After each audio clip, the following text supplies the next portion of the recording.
인생이 무엇인가? 인생의 의미는 과연 무엇인가? 이런 좀 물음을 가지고 말씀을 함께 생각해 보려고 하는데요.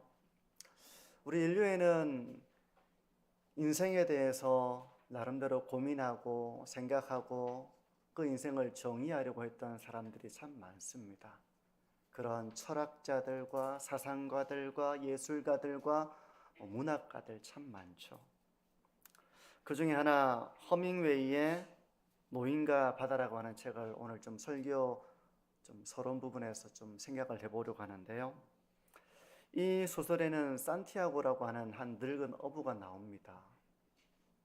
어분이 당연히 물고기를 잡아서 생계를 이어갔겠죠. 근데 이 노인이 바다를 나가면 늘 허탕을 치고 돌아오는 것입니다.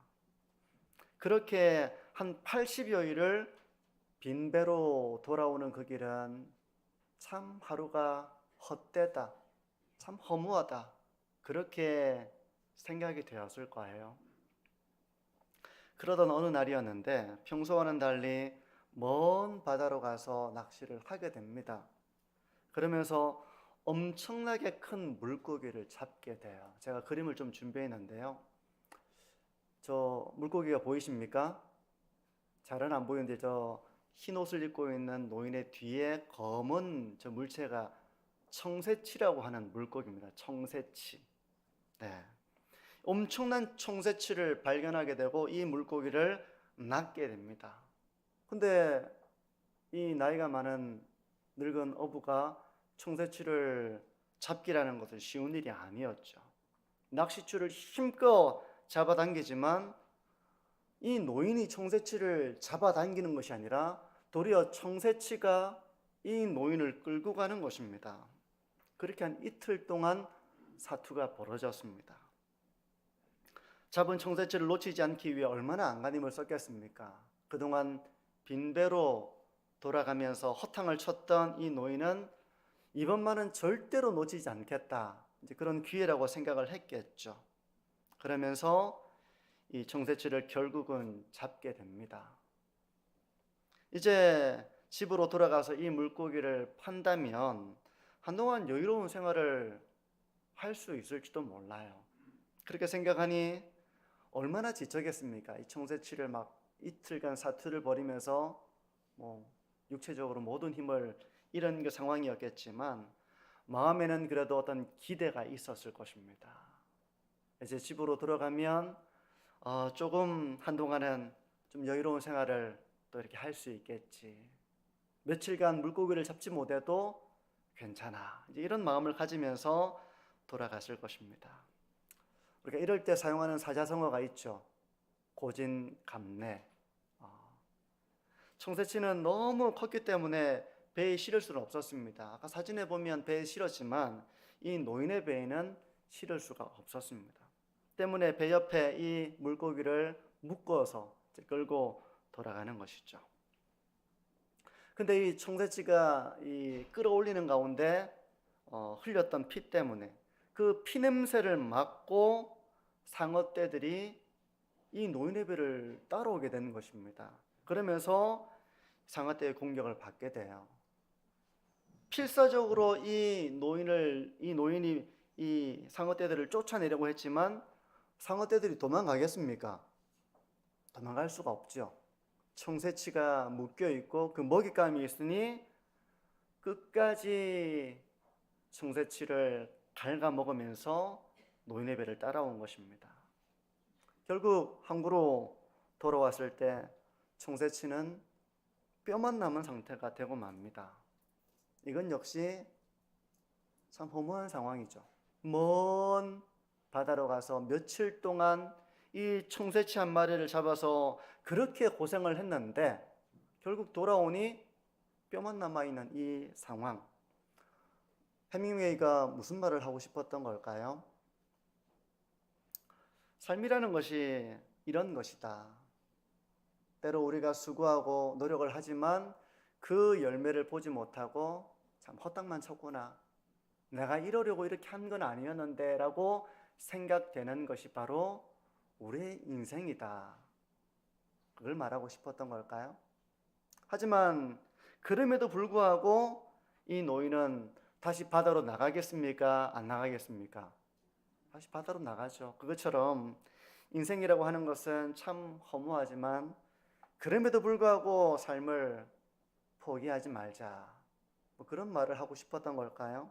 어쨌든 해밍웨이는 이 작품을 통해서 인생에 대해서 나름대로 이 하나의 스토리 속에서 인생을 말하고 싶었던 그 작가의 의도가 있었을 것입니다.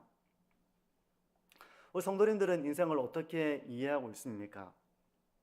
오늘 우리는 전도서를 통해서 인생에 대해서 다시 좀 생각을 해보려고 하는데요. 제가 이 설교를 준비하면서 어떤 분의 이런 말을 하는 것을 좀 듣게 되었는데, 성경에는 로마서와 같은 책도 있지만 전도서와 같은 책도 있습니다. 어떤 말처럼 들립니까?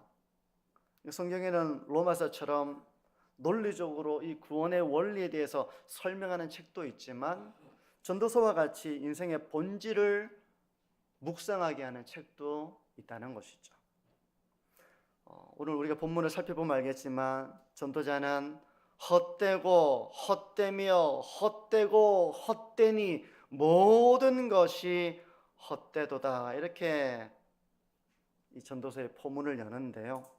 전도자는 왜 삶을 헛되다고 말하고 있는가? 이것을 묵상해 보면서 역설적이게도 그 가운데 그러면 무엇이 헛되지 않은가? 이런 의미를 마음에 새겨보는 이 시간이 되었으면 합니다. 오늘 본문은 1절은 이렇게 시작을 합니다. 다윗의 아들 예루살렘 왕 전도자의 말씀이라. 그래도 이 책을 누가 썼는지 이 정도는 우리가 좀 잠깐 짚고 넘어가야 되겠죠. 비록 전도서를 기록한 사람의 이름이 명시적으로 드러나진 않지만 1절에 다윗의 아들이라고 나와 있고요, 예루살렘 왕이라고 또 이렇게 소개하고 있습니다. 그래서 많은 주석가들은 이 사람이 솔로몬이라는 데 동의를 합니다.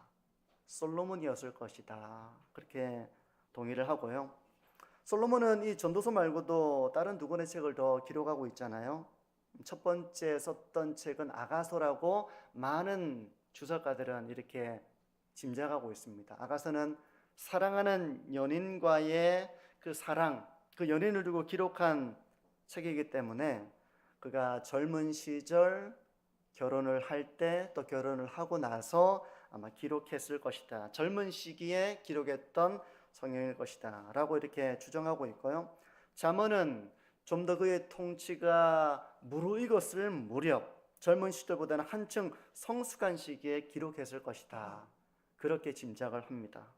그에 반해서 전도서는 그의 생애 말년에 기록한 책이었을 것이다, 그렇게 주석가들은 많이들 동의하고 있습니다.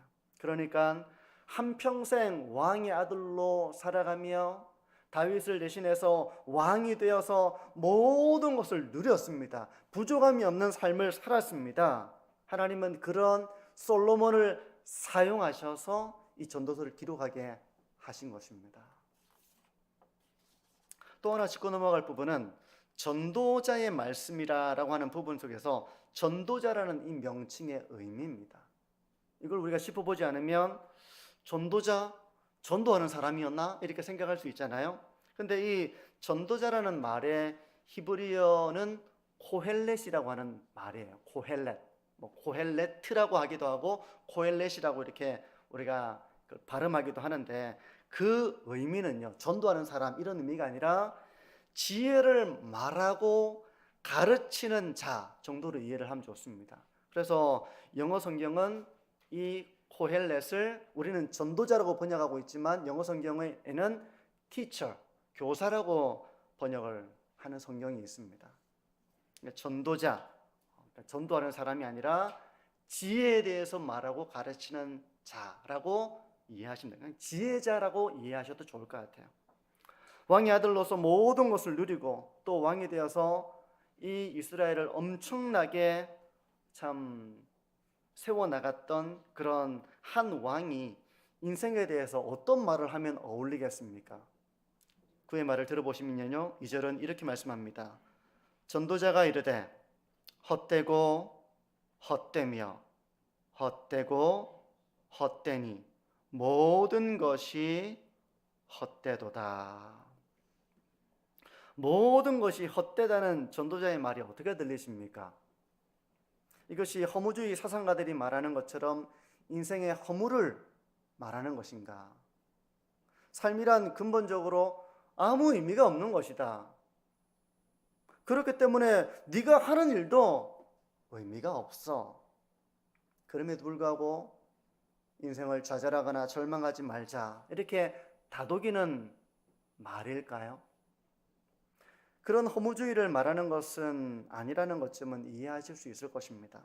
왜냐하면 솔로몬은 적어도 인생은 의미가 없고 삶의 목적은 없으며 하나님이 없다고 생각했던 무신론자도 아니고 허무주의자도 아니었기 때문입니다.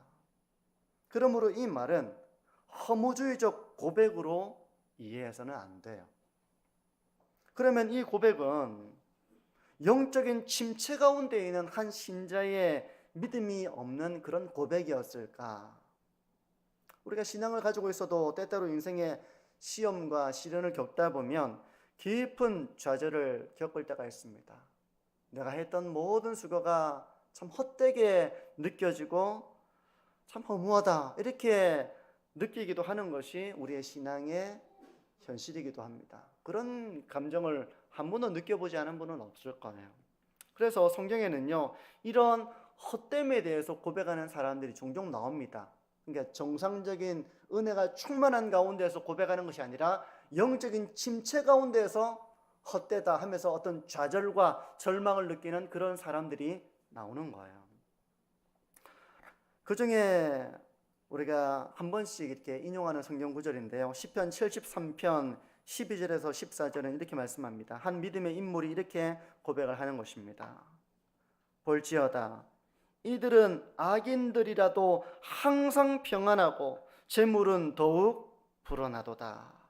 내가 내 마음을 깨끗하게 하며 내 손을 씻어 무죄하다 한 것이 실로 헛되도다. 나는 종일 재난을 당하며 아침마다 징벌을 받았도다. 지금 이 믿음의 사람이 고백하는 것은 내가 착하고 선하게 살았는데 그게 무슨 소용이 있나? 악인들은 저렇게 진실하지 못하고 거짓되게 악하게 살아가는데도 저렇게 재물이 불어나고 저렇게 편안하게 사는데 내가 그동안 정직하게 정결하게 온전하게 살고자 한 것이 하나도 쓸모가 없구나라고 하는 한 좌절의 표현을 하고 있는 것입니다. 믿음이 흔들리면요, 삶이라는 것이 상당히 부조리하고 하나님은 그런 세상을 의롭게 심판하지도 않으시는 것처럼 상당히 하나님에 대해서 원망하는 마음을 가지게 됩니다. 그런 하나님에 대한 원망은 성령의 충만한, 은혜가 충만한 성도의 고백이 아니라 영적 침체를 겪고 있는 성도의 좌절과 절망을 드러내는 표현이죠. 근데 우리가 이런 전도자의 말을 그렇게 이해할 수는 없어요. 영적인 침체 가운데에서 하나님을 원망하고 이 세상을 부주하게 여기고 그래서 모든 것이 헛되다라고 말하는 것은 아니라는 것입니다. 그러면 전도자가 헛되다고 하는 말의 의미는 무엇인가? 헛되다는 말의 히브리어는 헤벨이라는 말입니다. 헤벨. 이걸 들어본 분도 계실 것이고 처음 듣는 분도 계실 거예요. 헤벨이라고 하는 이 단어의 뜻은 호흡, 입김, 이런 의미를 가지고 있습니다. 입김, 추운 겨울날 우리가 밖에서 숨을 쉬면 입김이 나오잖아요. 입에서 입김이 하얗게 나왔다가 그 입김이 어떻게 됩니까? 둥둥 떠다니는 게 아니라 이내 사라져 버리잖아요. 그래서 이 헤벨이라고 하는 말은 입김, 호흡, 안개, 이런 의미를 가지고 있습니다. 한순간에 잠시 머물렀다가 사라져 버리는 것, 그게 바로 헤벨이에요. 헤벨. 헛되다는 것입니다. 그게 헤벨의 의미입니다. 인생이 그렇다는 것입니다. 마치 안개처럼 잠깐 있다가 사라져 버리듯이 우리가 입김을 내뱉으면 잠시 하얗게 존재했다가 사라져 버리는 것처럼 인생이라고 하는 것은 바로 그 헤벨이라는 것입니다. 찰나와 같이 짧다는 것입니다. 방황이 끝나고 나면 방학이 어떻습니까? 학생들이 너무 길어, 너무 지루해 이렇게 느끼기보다는 방학이 너무 짧게 느껴지죠. 그것처럼 인생이라고 하는 것이 참 짧다는 것입니다. 막상 군 복무를 하고 막 힘들게 직장 생활을 하고 또 학생이 공부를 하고 하면 하루하루가 얼마나 지루합니까? 힘듭니까?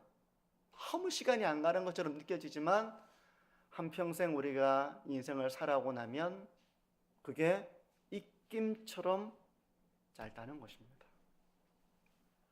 그러면 구체적으로 어떻게 사는 것이 헛된 것인가? 3절을 보십시오. 해 아래에서 수고하는 모든 수고가 사람에게 무엇이 유익한가? 전도자는 해 아래에서 수고하는 모든 수고가 헛되다고 말하고 있습니다. 모든 수고, 공부하는 것도 포함되겠죠. 일하는 것도 포함되겠죠. 내가 뭔가 열정을 쏟은 일도 포함되겠죠. 그 모든 것이 헛되다는 것입니다. 근데 우리가 이걸 우리의 어떤 생각으로 이 말을 이해하면 오해하기가 쉬워요. 왜 수고가 헛된가? 우리는 이런 전도자의 말을 끝까지 따라가면서 이해하기 위해 노력을 기울여야 되죠. 4절에서 7절을 보시면 이렇습니다. 좀 어려운 말 같아요. 한 세대는 가고 한 세대는 오되 땅은 영원히 있도다. 해는 뜨고 해는 지되 그 떴던 곳으로 빨리 돌아가고 바람은 남으로 불다가 북으로 돌아가며 이리 돌며 저리 돌아 바람은 그 불던 곳으로 돌아가고 모든 강물은 다 바다로 흐르되 바다를 채우지 못하며 강물은 어느 곳으로 흐르든지 그리로 연하여 흐르느니라. 뭘 말하는 것 같습니까? 이게 그냥 보면 참 어려운 내용처럼 감을 잡기가 좀 어렵습니다. 그러니까 땅이 나오고요, 해가 나오고 바람이 나오고 강물이 나옵니다. 근데 이것들은 언제나 그대로라는 거예요. 변화 속에 있지만 이 모든 것들은 그대로라는 것입니다. 해가 뜨고 해가 지지만 이 해는 어떤 목적지를 향해 도달하지 못합니다. 계속 뜨고 지기를 반복합니다. 아주 피곤하게 그 일을 계속 마치 사람으로 비유하자면 이게 피곤하게 이렇게 뜨고 지기를 반복하지만 목적지에 결코 도달하지는 못해요. 늘 그것을 반복하는 것입니다. 강물도 마찬가지입니다. 강물은 바다로 흘러갑니다. 강물은 막 바다를 채웁니다. 하지만 바다를 결코 채우지를 못합니다. 늘 흘러가지만 늘 그 일을 반복할 뿐 바다를 채우지 못해요. 가득 채워 넘치게 하지 못합니다. 바람이 부는 것도 그래요. 바람은 막 이리저리 불죠. 근데 바람은 불어서 계속 그렇게 바람이 부는 것이지 어떤 목적을 이루고 그치고 하는 것이 아니라 바람은 늘 그렇게 남으로 불고 북으로 돌며 불었다가 불어왔던 곳으로 돌아가는 이 일을 계속 반복할 뿐입니다. 이 땅에는 많은 사람들이 살다가 떠나가고 또 새로운 생명이 태어나고 하죠. 많은 사람이 역사의 현장에 왔다가 사라집니다. 근데 땅은 늘 변함이 없어요. 그 자리에 있습니다. 그러므로 모든 수고가 헛되다는 이 1차적인 의미는 만물의 수고가 그렇다는 것입니다. 만물의 수고, 해가 그렇게 수고하는 것처럼 막 부지런히 움직이고 강물이 흘러가고 바람이 불고 사람이 역사 속에서 이렇게 막 분주하게 막 살아가지만 늘 그것들은 그대로라는 거예요. 수고하지만 조금도 바뀜이 없습니다. 근데 이것은 만물의 수고로 끝나는 것이 아니라 사람의 수고도 그러하다는 거예요. 우리의 수고 역시 이 세상을 궁극적으로 바꿔놓지 못합니다. 이렇게 말하면 반론을 할 수도 있겠죠. 왜냐하면 인류가 그동안 했던 일은 상당히 대단한 일이 많기 때문에 그렇습니다. 하지만 전도자는 이렇게 말합니다. 8절과 9절을 보십시오. 모든 만물이 피곤하다는 것을 사람이 말로 다 말할 수는 없나니 눈은 보아도 족함이 없고 귀는 들어도 가득 차지 아니하도다. 이미 있던 것이 후에 다시 있겠고 이미 한 일을 후에 다시 할지라 해 아래에는 새 것이 없나니. 사람은 수고하지만 새 것이 없다는 것입니다. 이것도 우리가 이 말의 의미를 잘 추적해서 따라가야 되겠죠. 왜 새 것이 없어? 이전에 없던 것이 많이 생겨났잖아. 예전엔 비행기도 없었고 휴대폰도 없었고 지금과는 컴퓨터도 없었고 예전에는 그런 게 없이 지금 새 것이 얼마나 많은데 지금은 로봇이 음식을 하고 로봇이 서빙을 하고 과거에는 없던 것이 이렇게 새로운 것이 많이 있는데 라고 반론을 할 수도 있겠죠. 근데 여기서 전도자의 말을 우리가 잘 따라가야 됩니다. 쉽게 이 전도자의 말을 우리가 판단하면 안 되고요. 새 것이 없다는 말의 의미는 우리의 궁극적인 삶의 의미를 바꾸어 놓는 것은 없다는 것입니다. 사람이 아무리 애를 쓰고 노력하고 수고해도 그것이 사람에게 참된 만족을 주지는 못한다는 것입니다. 그래서 눈은 보아도 족함이 없습니다. 이 정도 보면 이젠 족하다, 내가 안 봐도 좋다, 이게 아니라 눈은 끊임없이 보기를 원하죠. 그래도 족함이 없는 거예요. 귀는 들어도 가득 차지 않습니다. 우리 성도님들이 아무리 좋은 설교를 들어도 족하다 그렇게 되지 못하는 것도 사람의 이런 만족은 끝이 없기 때문에 그런 거예요. 아무리 새로운 것을 사도 어떻습니까? 만족을 줍니까? 처음 휴대폰 사면 기쁘죠? 즐겁죠? 새로운 집으로 이사 가면 좋죠? 근데 그것이 영원한 만족이 되는 것이 아니잖아요. 인간은 이런 한계 속에서 살아가고 있는 것입니다. 모든 수고는 그래서 헛된 것이 되는 것입니다. 이거 하면 만족이 되겠지? 만족이 안 돼요. 이걸 하면 내가 만족할 수 있겠지? 만족이 안 됩니다. 그렇기 때문에 모든 수고는 결국 헛된 것이 되고 만다는 것입니다. 그러므로 이런 전도자의 말은 우리에게 의미를 던져주는데요. 인간의 삶을 바르게 직시해야 한다는 것입니다. 인간의 삶 역시 얼마나 분주합니까? 안 분주한 사람이 없습니다. 너무너무 피곤할 정도로 분주합니다. 태양이 뜨거워지기를 반복하는 것처럼 학생들은 아침에 일어나서 공부하고 돌아와서 또 공부하고 그렇게 하루를 마칩니다. 그게 고등학교 3학년 내내 수없이 그 일을 반복하죠. 얼마나 피곤한지 몰라요. 직장인들은 안 그렇습니까? 비가 오나 눈이 오나 몸이 아프나 안 아프나 늘 그 일을 반복하는 것입니다. 참 바쁘고 피곤하고 분주하죠. 한순간의 호흡처럼 근데 이 삶은 그렇게 끝나고 만다는 것입니다. 방학이 시작될 때는 시간이 많아 보이는데 말씀드린 것처럼 끝날 때에는 한순간에 끝나버리는 것처럼 사람의 모든 수고, 사람이 했던 모든 수고는 화살처럼 빨리 흘러가는 이 인생의 끄트머리에 서게 되었을 때는 참 헛되다. 내가 그렇게 열심을 내고 이게 중요하다고 여겼는데 돌이켜보니 그렇게 중요한 게 아니라는 허무와 헛됨을 느끼게 된다는 것입니다. 그건 인생의 중요한 진실입니다. 우리가 삶을 살아가다 보면 내가 정말 중요하다고 얘기했는데 뒤돌아보면 그렇게 중요한 게 아닌 것들이 참 많아요.